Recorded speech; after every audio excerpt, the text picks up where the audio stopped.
Every week we're going to try to do something celebratory as a community, maybe a little unique element to celebrate what God is doing in the city. And I think one of the things that's so unique about this community of microchurches, this network that we're all a part of communities that are trying to listen to Jesus, say yes to who he's sending us to, and then just adventure with him on the frontier of mission. We're all doing different things. We're involved in different things. But sometimes we don't get to hear from one another what's going on, or what people are doing, or the things that are hard, or the things that are awesome, and bearing one another's burdens and celebrating one another's joys. And every once in a while, I'd like to introduce you to a fairly new microchurch. And so in the last year, we 41 microchurches came along the network, and we're kind of empowering them in what they're doing in their God-given calling. And Trevis here is one of them. And so I wanted to do a little interview on stage here with Trevis so that you can get to know him and you can get to know what he's doing. And then offer at the end an opportunity for our whole community as a way of like shared blessing. Like he's going to share some jewels with you of like calling, story, but then we can actually pray and bless him at the end and have this mutual exchange. And so at the end there will be an opportunity for the whole community to pray for him. So Trevis, hi. Hey.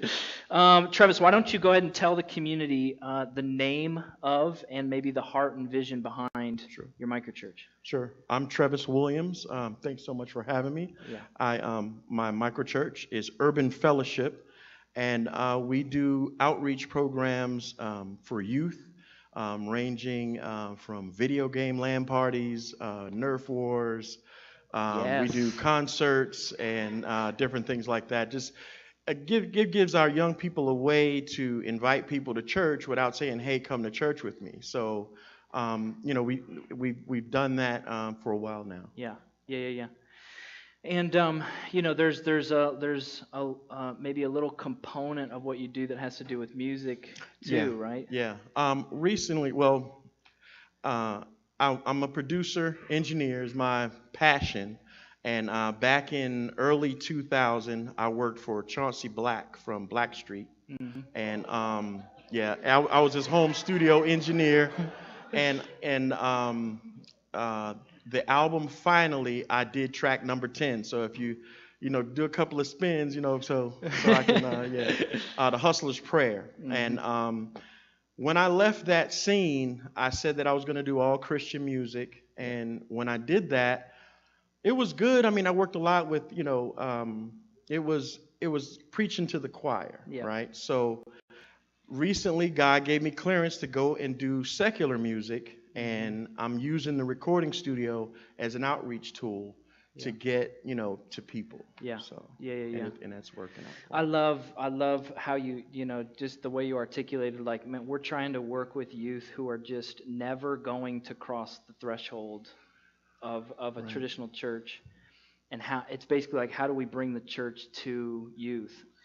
And thinking through that, I think it's amazing that suddenly the church is taking on new clothes like Nerf guns and music and producing and concerts and trying to create common ground spaces to interact.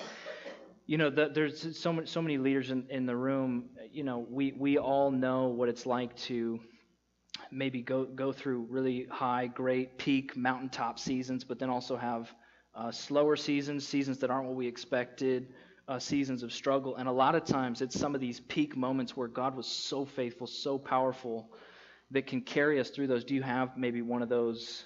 Well, yeah, recently it takes money to do some of the things that you need to do. Yeah. And I really had to work on my faith in that area because I've always been the type, look, if you need something, go for it and you get it. So I went and I took on another job. So I was working 2 8-hour shifts. Yeah. And I had no time for ministry. Yeah. Right. Yeah. The purpose was to try and raise money. Sure. But it seems like the more money I made, the more money I needed to spend. Right, So it was and really, I asked the Lord, I said, listen, this isn't working out the way I thought it would work. So I just had to go out on faith, and I let the second job go. Yeah. And now, like, coming into this new year, I'm going full force Yeah. with pushing ministry. Yeah, And, yeah. Yeah, what's like is there in seasons like that when you're kind of on the edge and you're questioning things, is there maybe like a story, like a peak story that's like God was so faithful here and it like fills your life with faith? Yes, it might not have to do with the studio, Yeah. but it does have to do with provision. Yeah. I was going through a time. This is when I was still in Virginia, Yeah. and we bills were tight, but both my wife and I worked, and we did the ministry. I would always pay out of my pocket to do events and things like that. So it came when it was really, really tight, but my wife needed a car. Yeah. And when we went, I don't know, you when you're kicking tires and you're window shopping, you don't have it to get it. Right. So I asked the guy, what's the cash price? And he gave me a cash price. Yeah. I was like, all right, well, let me check my bank account. Well, I checked my bank account, and there was $29,000 in it. So and I had gone. What bank? Tell me what bank. ABNB, right? So I'm a disabled veteran. Yeah. So it was like 2 years prior. I went in for an upgrade, and I never got an answer. Mm-hmm. And just when we needed it, Right. it showed up. Right. So, Amen. yeah. Amen. Yeah. So tell me, I loved meeting him the other day. Anthony, tell me a little bit about Anthony's story. So when I opened the studio up to secular music, one of my first clients was a kid named Anthony, and he was a blood. And I was skeptical, but I said, yeah, come through, man. Come to the studio. Let's see what you can do. And when he got there, I set the ground rules. Look, I'm not doing any kind of cussing, but you can talk about what you experience, and I let them put down some tracks. So I kept working with him, and I guess just by not being churchy to him and just showing him the love of Christ, it took me a while, but after 2 years, he gave his life to Christ, and he hung up his flag. And when I tell you, he's saved for real. It was like Yeah. Yes. It was a couple of weeks after he got saved, and he was like, man, I can't believe how I feel good. He went to the hospital to see a friend of his, and somebody had an alert in the bed next to him, so he couldn't go in there. So he was in the waiting room praying for people. This guy's been saved 2 weeks. So when you're in the street, and he was the head of his chapter, right? So now, he's so on fire. He's like, look, I'm trying to close my whole chapter down. Yeah. So he's going to get the next one and the next one. And what they have a guy that comes from, another state. They're triple OG. And he told them, look, I turned my life over. I'm out. And, there's a ritual they go through, and the triple OG gave him a pass. And, he didn't have to go through that. And he said, and it wasn't like he was giving him it was like, he found favor, so, but he's really been doing great.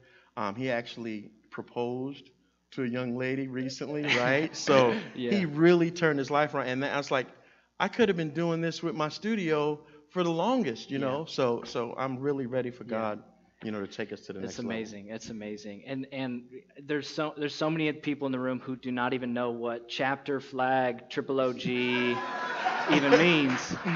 But that's why this is so important. It's like, man, and even being able to I just love how that story is almost like you're doing the concerts, you're doing the Nerf parties, you're doing the stuff for kids, but then suddenly you stumble upon this thing in the recording studio. And sometimes that's how ministry works, right? It's like you think this is what I'm doing, but then God can kind of break in. It's like, oh, actually, this is what I'm doing. And it's different. It's different than what I expected. It's more.